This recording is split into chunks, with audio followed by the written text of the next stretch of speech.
Jambo na habari za jioni, mpendwa msikilizaji na mtazamaji wa Kivu News Info, na karibu tena kuungana nasi katika matangazo yetu ya jioni yaliyo kwa tarehe 19 Mei mwaka 2026. Na katika matangazo yetu ya jioni leo tutaangazia hali ya usalama mashariki mwa nchi ambako mapigano yaendelea katika maeneo ya Kivu Kaskazini, Kusini na Ituri, huku jeshi la Jamhuri ya Kidemokrasia ya Kongo likiendelea na operesheni dhidi ya makundi yenye silaha. Tutazungumzia pia hali ya taharuki inayotokana na mlipuko wa Ebola, mvutano wa kisiasa kuhusu mjadala wa katiba mpya, pamoja na sauti za wananchi wanaodai kurejeshwa kwa amani na maendeleo katika maeneo yao. Mimi ni Ite Eloge Longa, basi karibu endelee kuungana nasi hadi mwisho wa taarifa hii kwa habari za hakika, uchambuzi wa matukio yanaendelea kujiri. Skrini zetu zinaweza kuunganisha au kugawa. Leo hii taarifa nyingi husambaa bila kuthibitishwa kwenye mitandao ya kijamii. Uvumi, habari za uongo na maneno ya chuki vinaharibu uaminifu na kudhoofisha jamii zetu. Kabla ya kushiriki, jiulize swali rahisi: je, taarifa hii ni ya ukweli? Tuthibitishe vyanzo, tukatae upotoshaji, tuseme hapana kwa taarifa za uongo. Skrini zetu zinapaswa kuwa madaraja na si silaha. Kivu News Info inakuita kuwa na uwajibikaji wa kidijitali. Pamoja tuchague umoja, ukweli na amani. Ujumbe huu umetolewa na kuzanishwa na Wizara ya Ulaya ya Mambo ya Nje kwa kushirikiana na Search for Common Grounds. Mapigano yanaendelea kushika kasi katika maeneo ya mashariki mwa Jamhuri ya Kidemokrasia ya Kongo, hususan kwenye nyanda za juu za Minembwe katika wilaya Fizi mkoani Kivu Kusini. Jeshi la Jamhuri ya Kidemokrasia ya Kongo limetangaza kuwa limefanikiwa kuangusha drone 3 inayodaiwa kuwa la jeshi la Rwanda ndani ya kipindi cha siku moja pekee. Kwa mujibu wa vyanzo vya kiusalama, drone hiyo iligunduliwa hii leo tarehe 19 Mei katika maeneo yanayozunguka Minembwe, ambalo linaendelea kushuhudia mapigano makali kati ya jeshi la serikali na makundi yenye silaha yanadaiwa kuungwa mkono kutoka nje ya nchi. Taarifa hiyo inakuja baada ya FARDC kueleza kuwa tayari siku ya jana Jumatatu tarehe 19 Mei drone 2 nyingine zilikuwa zimeharibiwa katika eneo hilo. Hali hiyo inafanya idadi ya vifaa hivyo vilivyogunduliwa kufikia 3 ndani ya muda mfupi. Jeshi la Kongo linasema hatua hiyo ni ushahidi wa kuendelea kwa mashambulizi yanayodaiwa kufanywa na vikosi vya Rwanda licha ya kuwepo kwa makubaliano ya kusitisha mapigano katika mashariki mwa nchi. Viongozi wa jeshi la Kongo wameeleza kuwa mashambulizi yanaendelea kuleta hofu kubwa kwa wananchi wasiokuwa wanaoishi katika maeneo ya Minembwe na vijiji vinavyozunguka eneo hilo. Kwa mujibu wa taarifa kutoka vyanzo vya usalama, drone hizo zinadaiwa kutumika kutoa misaada ya kijeshi kwa waasi wa M23 wanaoendelea kufanya operesheni zao katika nyanda za juu za Kivu Kusini. Jeshi la Jamhuri ya Kidemokrasia wanaeleza kuwa vifaa hivyo vya kuruka angani vinatumika pia kufanya upelelezi wa kijeshi pamoja na kushambulia maeneo ya raia. Jeshi la Jamhuri ya Kidemokrasia linaongeza kuwa baadhi ya mashambulizi yaliyofanywa kwa kutumia drone hizo yamelenga wananchi wasiokuwa na silaha pamoja na mifugo ya wakazi wa maeneo ya Minembwe, jambo ambalo linaongeza mateso kwa familia nyingi ambazo tayari zimeathiriwa na vita vya muda mrefu mashariki mwa nchi. Katika siku za hivi karibuni, hali ya usalama katika wilaya Fizi na maeneo ya Minembwe endelea kuzorota, huku ripoti zikionyesha ongezeko la mapigano, milio ya silaha nzito pamoja na taharuki kubwa miongoni mwa wakazi huko. Wengi wa wananchi wameendelea kuyakimbia makazi yao kwa kuhofia usalama wao. Hadi sasa upande wa Rwanda bado hajatoa tamko rasmi kuhusu madai hayo yaliyotolewa na jeshi la Jamhuri ya Kidemokrasia ya Kongo. Lakini serikali ya Kinshasa inaendelea kushtumu Kigali kwa kile kinachokita kuunga mkono makundi yenye silaha ndesha machafuko mashariki mwa Jamhuri ya Kidemokrasia ya Kongo. Wakati huo, wachambuzi wa masuala ya usalama wanaonya kuwa kuendelea kwa matumizi ya drone katika vita vya mashariki mwa Kongo kunaweza kuongeza ukubwa wa mapigano na kuathiri zaidi ya hali ya kibinadamu katika eneo hilo.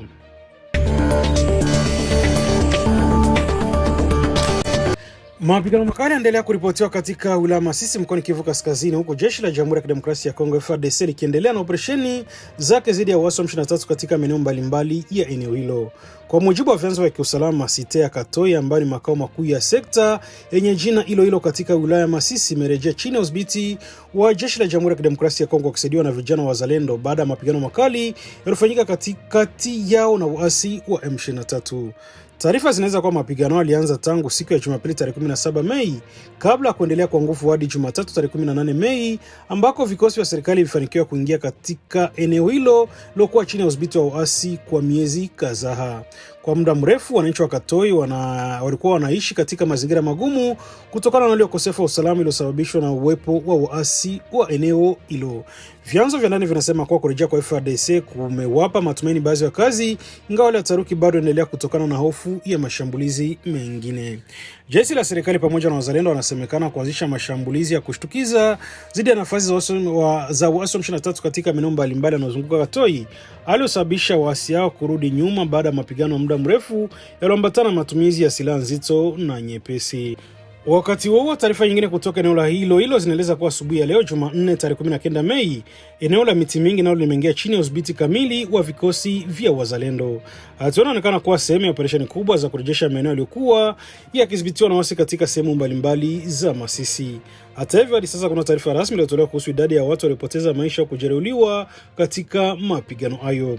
Vyanzo vya ndani vinaeleza kuwa hali ya kibinadamu inaendelea kuwa mbaya, huku mamia wananchi wakilazimika kukimbia maeneo yao kuelekea porini au hata sehemu ambazo zinaonekana kuwa salama ya kutosha. Baadhi ya familia zimeonekana kubeba mizigo yao huku zikikimbia kwa miguu wakihofia kurejea kwa mapigano katika maeneo hayo. Mashirika ya kiraia katika eneo hilo la Masisi inaendelea kutoa wito kwa pande zote zinazohusika kuheshimu usalama wa raia na kuruhusu msaada wa kibinadamu kuwafikia wananchi waliokimbia mapigano. Kwa sasa hali bado inaelezwa kuwa ya wasiwasi mkubwa katika maeneo ya Katoi na Miti Mingi. Wakazi wanaendelea kuishi kwa taharuki huku milio ya risasi ikiripotiwa mara kwa mara katika baadhi ya vijiji vya jirani. Waangalizi wa masuala ya usalama wanaamini kuwa kurejea kwa FARDC katika maeneo hayo kunaweza kubadilisha mwenendo wa mapigano ndani ya wilaya Masisi, lakini wanaonya kuwa hali inaweza kuendelea kwa tete iwapo kutakuwa na juhudi za kisiasa na diplomasia za kumaliza mgogoro huu unaoendelea mashariki mwa Jamhuri ya Kidemokrasia ya Kongo. Mzee Mtayomba Stani amewapiga. Unaona mzee hapa na motoro kabisa, commanding yake iko ku hali ya juu sana, iko ku hode level hivyo wanasema. Habari mzee zi. Unawaona kabisa hii ni escortage ya kwake. Miti Mingi tayari imeshikwa kwa asubuhi ya leo. Tuwajuze nyinyi wote mahali popote ambapo mnapatikana kama tayari tunakuja kwa gomboa hapo sehemu za Katoi, Katobotobo, Kinige, Luke, Rubaya na penginepo. Leo kabisa ni remix ya wazalendo ambao wanaongozewa naye Mtayomba Stani James wanakuja leo kwa gomboa kabisa. Ni shambra, lisasi, bomu ni bomu ambazo zinalipuka kwa asubuhi ya leo. Mimi usiniite mwingine, ni ule wenu ambaye mnajua kwa jina la MG5 kabisa, ndilo jina langu. Mkuje mbio. Mkuje na hiyo minisio. Niambie kama minisio itapiga hadi mpaka Rwanda. Haiko vile vya kusema vya zamani sasa tunapiga minisio inaishi. Ni hadi Rwanda mpaka tuwagomboe watu wote ambao wanateswa na hiyo regime yake Kagame, huu mjinga sana ambaye anajifanya mtetezi wa watu ambao wanaongea lugha ya Kinyabwisha ijapokuwa hawakumtuma mu hiyo mission. Acha niwaambie kama mimi MG5 wala kwa majina Fandenos. Vipi? Paka Rwanda, piga mpaka Rwanda kabisa. Yes bro. Haraka kabisa, courage. Courage, morale juu.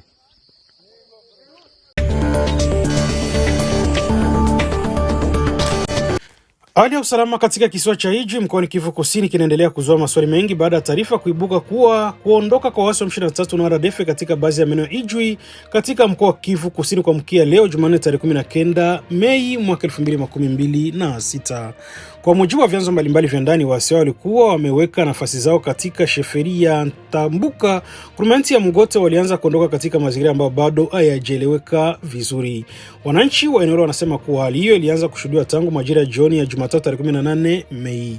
Taarifa kutoka kwa mashuhuda zinaeleza kuwa karibu saa 2 usiku baadhi ya wapiganaji walionekana wakichoma moto nafasi walizokuwa wakizitumia kama kambi zao, hususan katika maeneo yaliyo karibu na kanisa la Sepake Moria.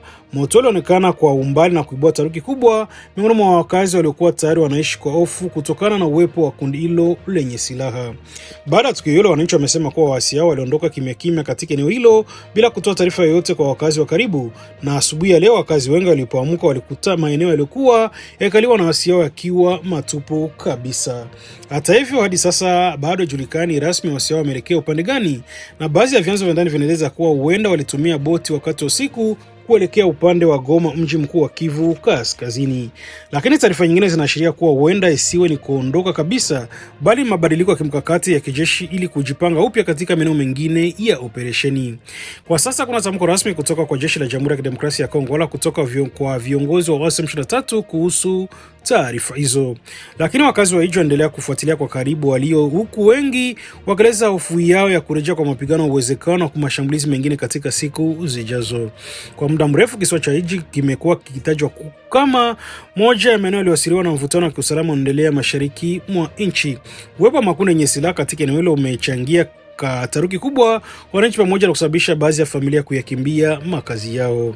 Baadhi ya wakazi waliozungumza na vyombo vya habari vya ndani wanasema wana matumaini kwa kuondoka kwa waasi hao kunaweza kurejesha utulivu katika eneo hilo. Hata hivyo, wengine wanaendelea kuwa na wasiwasi kwa kiofia huenda aliyokawa mbinu ya kijeshi kabla ya mashambulizi mengine. Wachambuzi wa masuala ya usalama wanaeleza kuwa katika mgogoro wa mashariki mwa Kongo, mara nyingi makundi yenye silaha hubadilisha nafasi zao kwa sababu za kimkakati, jambo linalofanya kuwa vigumu kuelewa mara moja malengo yao ya kijeshi.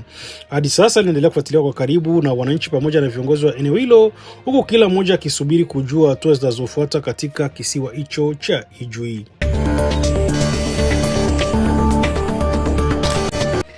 Hali ya wasiwasi inaendelea kuripotiwa katika barabara kuu inaunganisha mji wa Butembo na Goma mkoani Kivu Kaskazini baada ya mamia wasafiri kukwama katika eneo la Bikira tangu siku ya Jumatatu tarehe 18 Mei mwaka 2026.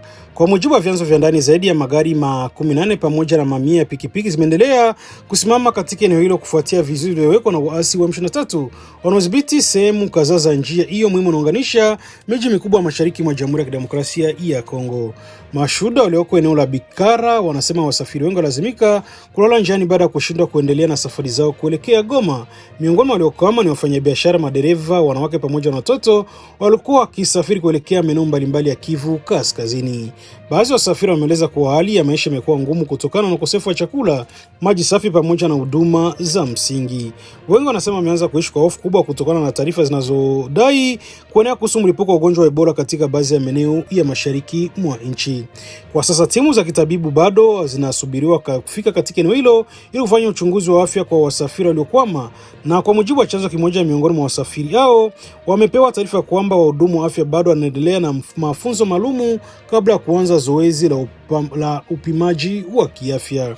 Kauli hiyo imeongeza taharuki kubwa miongoni mwa wananchi, hasa ikizingatiwa kuwa tayari mamlaka za afya zimethibitisha uwepo wa kisa cha Ebola katika mji wa Goma. Mbali na Goma, visa vingine viwili vya ugonjwa huo vimeripotiwa katika mji wa Butembo pamoja na mkoa wa Ituri, eneo ambalo linaelezwa kuwa ni kitovu cha mlipuko huo mpya. Kwa mujibu wa taarifa za kiafya, zaidi ya watu 100 wanashukiwa kuwa na dalili za Ebola tayari wameripotiwa katika maeneo la Ituri. Hali imefanya serikali pamoja na mashirika ya afya kuongeza tahadhari katika maeneo mbalimbali ya mashariki mwa Kongo ili kuzuia kusambaa kwa ugonjwa huo hatari. Wachambuzi wa masuala ya afya wanaonya kuwa kuendelea kwa vita na ukosefu wa usalama katika mashariki mwa nchi kunaweza kufanya iwe vigumu kudhibiti mlipuko wa ugonjwa. Wanasema harakati za wananchi wanaokimbia mapigano pamoja na usafiri usiodhibitiwa vinaweza kuongeza hatari ya maambukizi katika maeneo mengine. Wakati huo, taarifa nyingine zinaeleza kuwa mpaka kati ya mji wa Goma ambao kwa sasa uko chini ya udhibiti wa waasi 23 na nchi jirani ya Rwanda umefungwa tangu siku ya Jumatatu. Kufungwa kwa mpaka huo kumeathiri shughuli za biashara pamoja na usafiri wa wananchi walikuwa wakivuka kila siku kati pande hizo mbili. Baadhi ya wananchi wa Goma wameeleza hofu yao kuhusu uwezekano wa kuzorota kwa hali ya kibinadamu ikiwa hatua za haraka zitachukuliwa. Wafanyabiashara nao wanasema kufungwa kwa mpaka kunaweza kusababisha upungufu wa baadhi ya bidhaa muhimu pamoja na kupanda kwa bei za bidhaa sokoni. Kwa sasa mamlaka za afya pamoja na viongozi wa eneo wanaendelea kutoa wito kwa wananchi kuheshimu kanuni za usafi na kutoa taarifa mapema wanapoona dalili zinazohusiana na Ebola, huku juhudi za kufuatilia hali ya usalama na afya zikiendelea katika maeneo mbalimbali ya mashariki mwa nchi.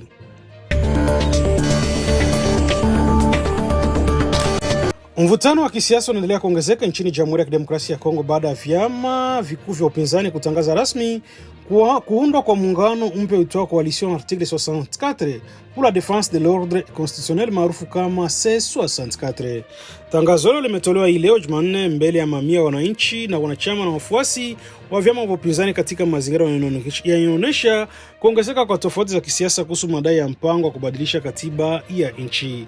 Kwa mujibu wa viongozi wa upinzani, muungano huo umeanzishwa ili kupinga kile kilichokiita juhudi za mamlaka za sasa za kukataa kubadili katiba kwa lengo la kumpa Felix Antoine Tshisekedi nafasi ya kuendelea kubaki madarakani zaidi ya muda unaoruhusiwa na sheria ya nchi. Muungano huo unajumuisha baadhi ya vyama vikubwa vya upinzani pamoja na harakati za kiewe ikiwemo Mouvement Citoyen de Lucha ambayo tayari imekuwa mstari wa mbele katika mapambano ya kidemokrasia nchini. Jina la muungano huo limetokana na ibara ya kifungo cha 64 ya katiba ya Jamhuri ya Kidemokrasia ya Kongo. Kifungo hicho kinaeleza kwamba kila raia wa Kongo ana wajibu wa kupinga mtu wa kundi lolote na kuchukua madaraka kwa nguvu wa kuendesha mamlaka kinyume na katiba ya nchi. Katika mkutano huo wa kisiasa, viongozi wa upinzani akiwemo Martin Fayulu, Deli Sesenga pamoja na Jean-Marc Kabunda waliotaka wananchi kuungana ili kwa mujibu wao kuzuia kurejea kwa utawala wa kimya wa mamlaka ya mtu mmoja nchini Kongo. Viongozi wao wamemshutumu Rais Felix Antoine Tshisekedi kwa kile walichokiita uwiano mkubwa zidi ya taifa, wakisema kuwa jaribio lolote la kubadilisha katiba ili kuongeza muda wa utawala ni kinyume cha sheria ya msingi ya nchi. Kwa mujibu wa kauli hiyo moja, upinzani huo unasema kuwa hatua yoyote ya kubadili katiba ya njia yote ile ni sawa na kuvunja utaratibu wa katiba ya taifa. Wamesema iwapo mchafuko huo utaendelea, basi utakuwa ukienda kinyume cha matakwa ya wananchi pamoja na historia ya taifa ya Kongo. Viongozi wao wametaka kuondolewa kwa mapendekezo la sheria kuhusu maandalizi ya kura maoni ambayo sasa inaendelea kujadiliwa katika bunge la taifa.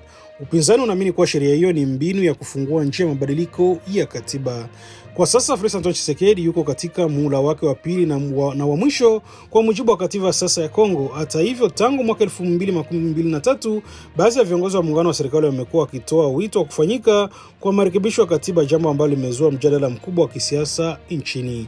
Upinzani umeweka wazi kuwa hautakubali muhula wa tatu wa Rais wa Felix Antoine Tshisekedi wala mabadiliko yote ya katiba atakayomruhusu kubaki madarakani baada ya mwaka 2028. Kauli hizo zimeongeza mvutano mkubwa wa kisiasa katika kipindi ambacho nchi tayari inakabiliwa na changamoto za kiusalama mashariki mwa taifa. Wachambuzi wa siasa wanaeleza kuwa hali hii na wakumbusha wananchi kipindi cha miaka 2019 hadi mwaka 2016, wakati ambako vyama vya upinzani pamoja na chama cha UDPS ambacho wakati huo kilikuwa kikiongozwa na kambi ya Tshisekedi viliongoza maandamano zile aliyekuwa rais wa nchi Joseph Kabila kwa madai ya kutaka kuendelea kubaki madarakani baada ya muda wake wa kikatiba kuisha. Wakati huo kanisa Katoliki nchini Kongo nalo limeendelea kuonyesha wasiwasi wake kuhusu mjadala wa kubadili katiba. Baadhi ya viongozi wa dini wameonya kuwa taifa naweza kuingia katika mgogoro mkubwa wa kisiasa iwapo kutakuwa na juhudi za kuongeza muda wa utawala nje ya misingi ya katiba. Kwa sasa hali ya kisiasa nchini Kongo inaendelea kufuatiliwa kwa karibu, huku wananchi wengi wakisubiri kuona iwapo kutakuwa na mazungumzo ya kisiasa kuongezeka kwa mvutano kati ya serikali na upinzani katika miezi ijayo.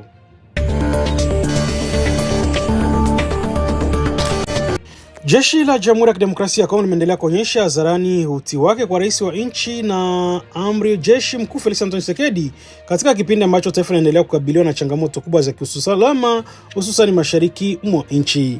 Katika maadhimisho ya siku ya tarehe 17 Mei iliyolengwa kwa kile kinachoitwa mapinduzi ya jeshi la Jamhuri ya Kidemokrasia ya Kongo, viongozi wa kijeshi pamoja na maafisa mbalimbali wa jeshi walikusanyika katika hafla muhimu inayolenga kuimarisha mshikamano, uzalendo na nidhamu ndani ya vikosi vya taifa. Katika hafla hiyo, FARDC ilisitiza kuwa tena imeendelea kuwa mwaminifu kikamilifu kwa amri jeshi mkuu Felix Antoine Tshisekedi kwamba vikosi vyote vya jeshi vinaendelea kutekeleza majukumu yao chini ya mamlaka yake na nidhamu na utii wa hali ya juu. Moja ya ujumbe uliotawala sana katika maadhimisho hayo ni ule wa kupambana dhidi ya usaliti pamoja na utovu wa nidhamu ndani ya jeshi.